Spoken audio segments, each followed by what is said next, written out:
When it comes to creating a podcast or streaming, audio quality is probably the number one thing that I see most people leave to the wayside. Because of this, their videos get less views, less people end up following or subscribing, and just in general, their videos are not good. You can have some of the highest quality cameras in the world, the best lighting available, but at the end of the day, if your video or podcast sounds terrible, no one is going to listen to it. Because of this, you need to make sure that the microphone that you're using for your specific video, podcast, or stream setup is a high quality one that delivers a punchy, high quality sound picture that actually gives people a clear idea of what you're saying, and it doesn't sound like it was recorded on a potato. In this video, we'll be going over some of the best podcast streaming microphones that you can use for your specific online content. We'll be breaking down all of these microphones with things like durability, price, sound quality, and a host of other features. Make sure you watch to the very end of this video so you know exactly which microphone is going to be right for you. And if you want to check out any of these microphones, we'll have links down in the description below to every single one that we talk about, which will have the most up-to-date prices so that we are getting the best deal possible. But without further ado, let's talk about these microphones. Now, the first microphone we'll be talking about today is the Rode PodMic. This is probably one of the best budget-friendly mics, sitting at probably the cheapest price on this list at about $99. This mic is pretty much a what you see is what you get mic. The box comes to your house when you order it. It's simply just the mic with a little bit of a covering case on it, and that's about it. Now, even though you don't get a lot with this mic, the mic itself is really all you need to get started. This is a XLR mic, meaning that you're going to need to put a XLR cable into the back of it in order to utilize it, which could mean that you need an audio interface or some type of XLR input to plug the other side in. Now, this might sound like a detracting feature if you need an audio interface, but I promise you that the audio quality that you get is so much better and it's worth the price. Now, this mic's pickup pattern is called a cardioid pickup pattern, meaning that anywhere that you are talking around the mic will basically pick up an audio signal. You don't have to necessarily talk directly into this mic, but you do have to talk within the vicinity of it in order for it to pick up. A big feature about this specific mic is how useful it is with integration with other Rode products. Especially Rode as a company has a huge amount of podcasting gear that also can go along with this. Things like the Rode Podcaster Pro, which is a great interface if you're trying to set up a fully functioning multi-channel podcast. These mics are great too because if you have a guest who's not as used to talking into a condenser microphone, they may not be used to the fact that you have to have the mic as close to your face as possible. It's been reported that this mic actually picks up quite a bit of audio signal outside of being right next to it, meaning that if you have people who are not used to recording on microphones or are not used to podcasts, it means that they'll still have a great signal if they're talking even in the vicinity of the mic itself. The build quality has also been reported to be very good on this mic. High quality constructed materials, really high quality fine mesh structure for the actual microphone portion itself, plus a very nice matte black finish body that this mic comes with. One of the nice features about this mic is that it has an internal shock mount, meaning that if you accidentally bump the mic, that won't be a big deal and it won't make a lot of noise on the actual input. There's also an integrated swing arm for this mic, meaning that any low frequency noises should be canceled out by the internal technology of this mic. The frequency of this mic is around 20 Hertz to 20 kilohertz, and it has a sensitivity of around about 57 decibels. This mic also has an impedance of about 320 ohms. Overall, I think this mic is a great option if you're just getting into podcasting or streaming and you want a mic that is relatively cheap while still providing a great source of sound quality. Now, for the next mic we'll be talking about for this video, we'll be talking about the Shure SM7B. What is there left to say about the Shure SM7B that hasn't already been said? This is an extraordinarily popular mic. This mic is used by some of the greatest and largest creators in the industry, people like Joe Rogan, MKBHD, and a host of other people. It's more than likely that if you're watching internet content today, you can probably scroll between 3 to 4 to 5 different videos today and see this mic pop up somewhere, somehow.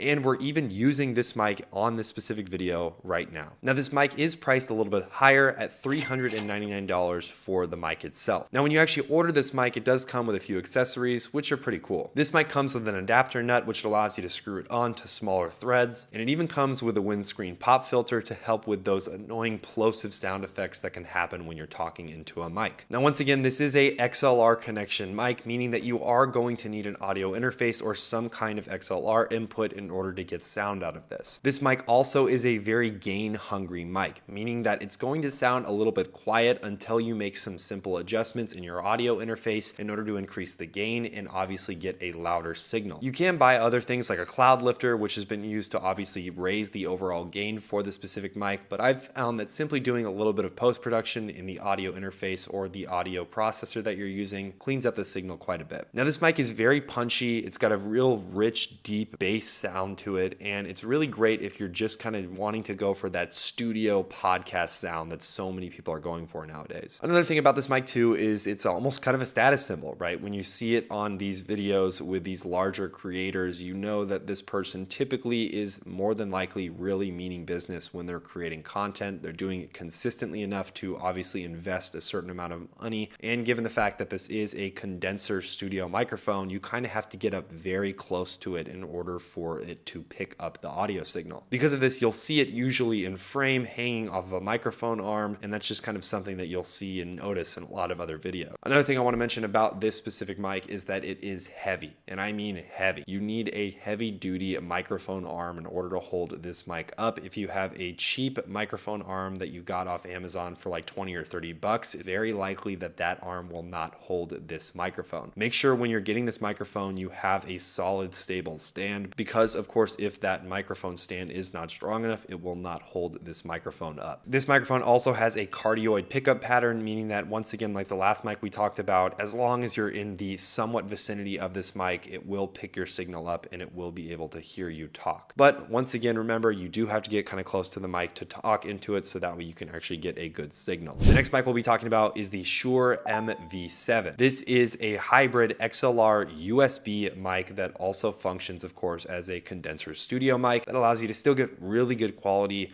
with a few more trade-offs so that way you can actually just get started with it if you don't have an audio interface. It has a USB function that basically allows you to connect this mic straight in your computer via a USB cord and start recording as soon as possible. Because of this, the audio quality may vary a little bit, and there have been reports that the XLR cable input is slightly better than the USB, but because of this, you shouldn't worry too much about a massive drop in audio quality. This mic is priced at about $249, which is about 200 bucks cheaper than the Shure SM7B. One of the other benefits about this mic is that it is a lot lighter than the SM7B, meaning that you don't need that heavy duty of a microphone arm or a stand in order to keep this mic upright and positioned correctly. Interesting fact about this mic is that it actually has a built-in headphone jack that allows you to monitor the audio that you're getting from it live on the fly without having to make any adjustments. This mic has been reported to have very high quality construction, made of full metal with really no plastic or cheap parts on it. I would say the biggest benefit you'll get from this specific mic is its pure adaptability. The fact that you can either utilize it as a USB mic or an XLR mic, depending on the setup that you have, is just so incredibly helpful. And it's one that I could see a lot of beginners who don't have all the necessary audio gear getting started with. Now, wrapping up with our last mic here, we're going to be talking about, again, another great budget option and arguably one of the most famous mics in the last couple of years, especially for YouTubers. This is the Logitech for Creators Blue Yeti. The Blue Yeti is priced at $99.99, and this is about the same price as the Rode PodMic. This mic is really good if you're a absolute complete beginner, and it's really great too if you're just starting to kind of dip your toes into the audio world. The mic itself actually comes sitting on a already existing stand too, so you won't have to buy an extra microphone arm or any other third-party accessories. The only other third-party accessory you may need for, and again, when I say that, I really do mean it, this is also a USB mic, meaning that you're not going to need an XLR cable or an audio interface. You can simply just plug and play into your computer. Keeping that in mind though, again, these higher quality standards, quote unquote, aren't exactly noticeable to the untrained ear. If you are obsessed with audio equipment and know how every single mic sounds, of course you're going to notice the differences, but to the mass majority of people that you could be creating content for,